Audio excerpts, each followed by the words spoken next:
Kamusta? Sa video na ito, ipapakita ko kung ano ang pwedeng gawin sa lumang cellphone charger. Unang gawin, baklasin ang charger.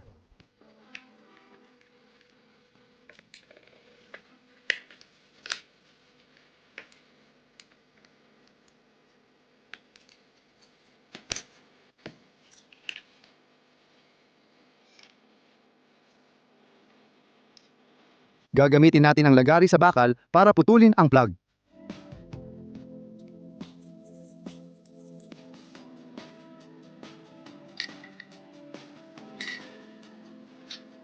Kailangang lihahin ang pinutol na bahagi.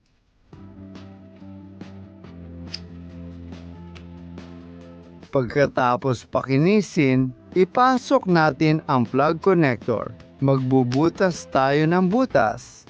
At pagkatapos ay ikakabit ang connector gamit ang dalawang bolt.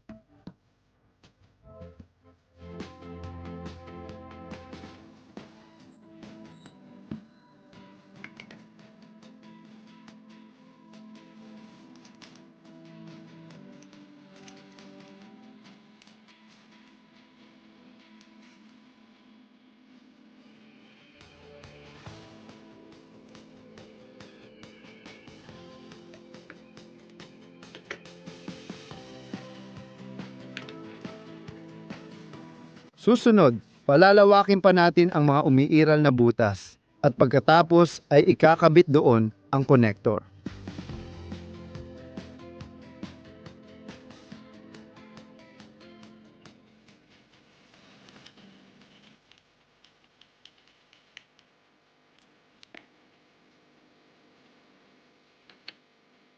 Kailangan nating alisin ang ilang pyesa sa board gamit ang paghihinang.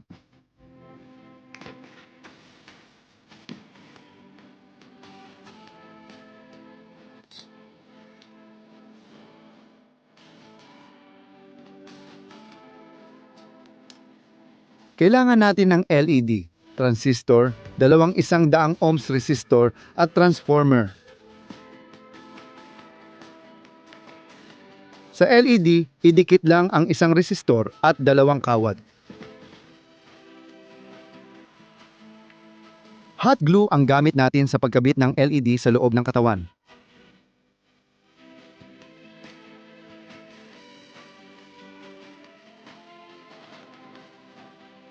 Sunod, kunin ang mounting board at ilagay ang mga natitirang pyesa dito.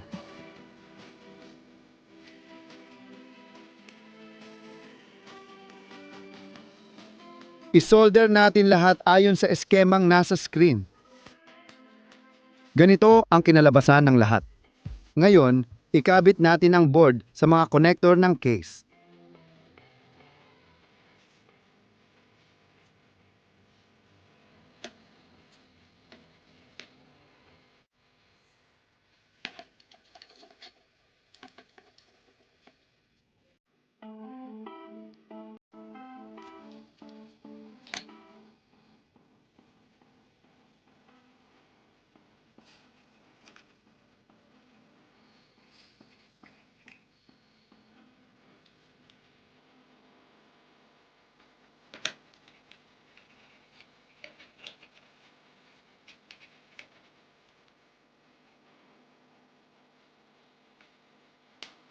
At ikinukumpuni natin ang takip.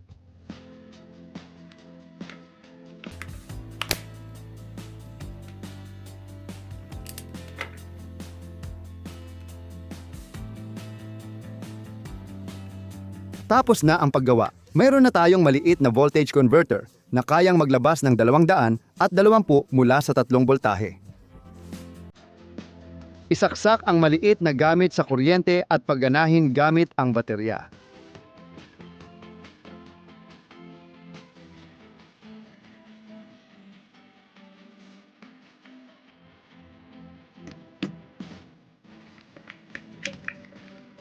Gaya ng nakikita ninyo, gumagana lahat ng maayos.